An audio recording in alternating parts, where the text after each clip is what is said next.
Pani Prophet of Jesus Joshua ndazanye inyigisho nizera ko ziza kugufasha kugutabara no kugutahuza.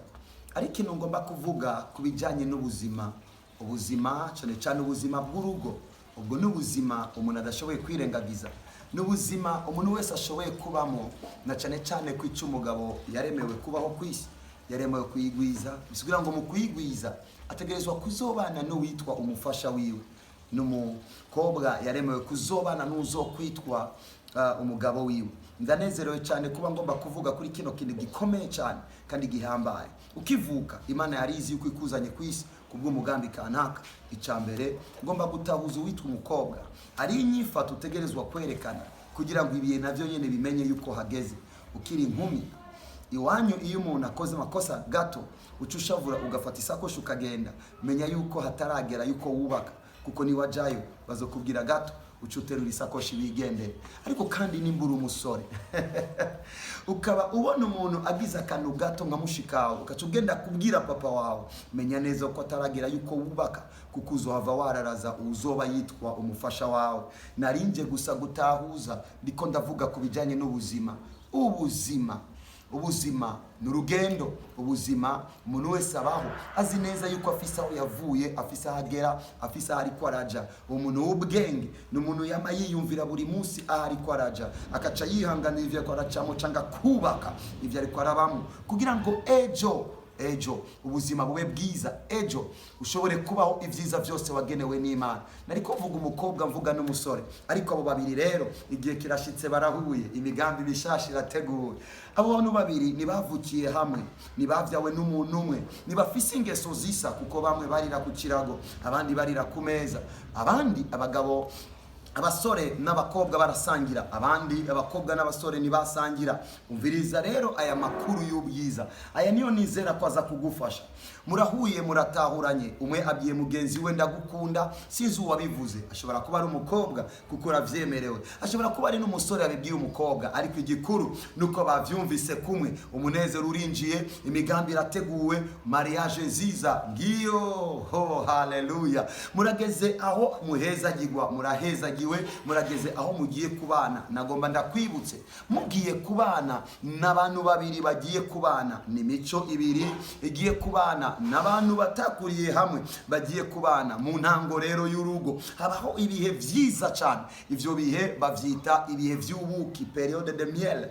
Muri ico gihe biraryoshe cyane, kandi ndizera ko bizobandanya biryoha. Benshi baravyibeshamwe, umukobwa akaca yibaza ngo niko bizokwama bimeze, umusore nakibaza ngo niko bizobandanya bimera. Reka ndakubwira igituma bitobandanya bisa gutyo. Icambere, umukobwa akigira mariage nafungura, umugabo atarashika avuga ngo sishobora gushika, sheri shu atarashika. Ego ni vyiza arakabikora gutyo, kandi si gusangira gutya gusa, bafungura mu isahani imwe.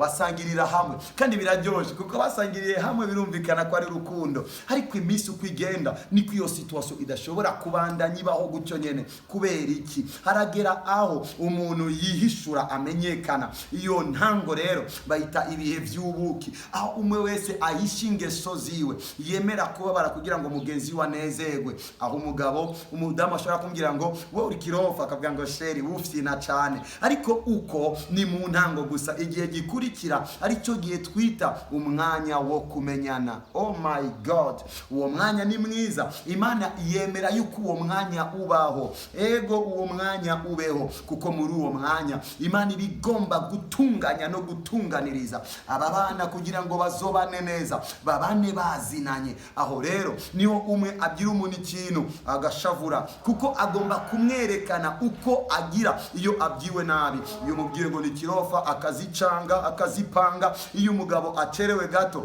agasanga umugore yabiriye vyose, umufasha we yabihekenye vyose, cange yabimaze vyose, cange yamusigiye imfungurwa mu gikoni, ico ni gihe gusa cyo kumenyana, kuko umuntu asubiye kubaho ubuzima bw'ukuri butarimo guhishanya.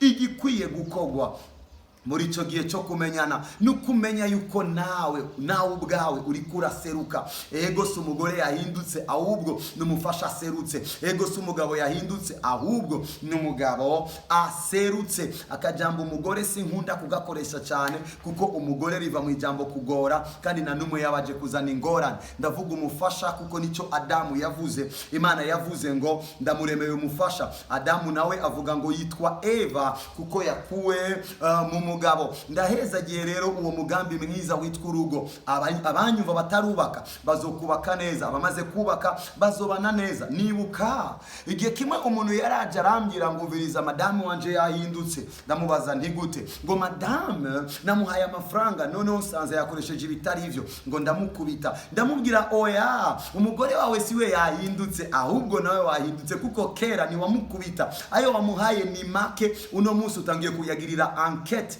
cange ukagira ico bita kuperereza kugira ngo urabe ico yakoresheje. Kandi mu ntango ibihumbi jana waramuha udaharura. Ubu rero usigaye uruharura, uraserutse nk'umuntu azi gukora igiharuro. Hama ubwa mbere nigeze umukubita, nawe wamukubise. Urumva ko atanumwe yahindutse, ahubwo ingeso zitegerezwa kumatana maze mubane neza. Ico gihe nico gihe kenshi usanga abantu batanga ama divorce. Ndasenze ngo Imana irindi ngo izizigame, ariko ari igihe gikurikira citwa igihe cyo kubana nyakubana. Abantu bamenyana, uzobimenya iyo ugiye ruguru kwa sogo na nyogo. Bavyuka mu gitondo saa moya, ariko bagasohoka mu cyumba saa sita, bariko baravugana batwenga, kuko umwe wese yamaze kumenya igitwenza mugenzi we n'igifasha mugenzi we. Ivyo biyo niba bitahura, uzomenya ngo hari igihe kigakurikiranwa n'ikindi. Iyo umuntu agomba kuja kure arabikurikira, akirengagiza ibiriko biraba. Ndaheza igihingo n'imiryango in the name of Jesus.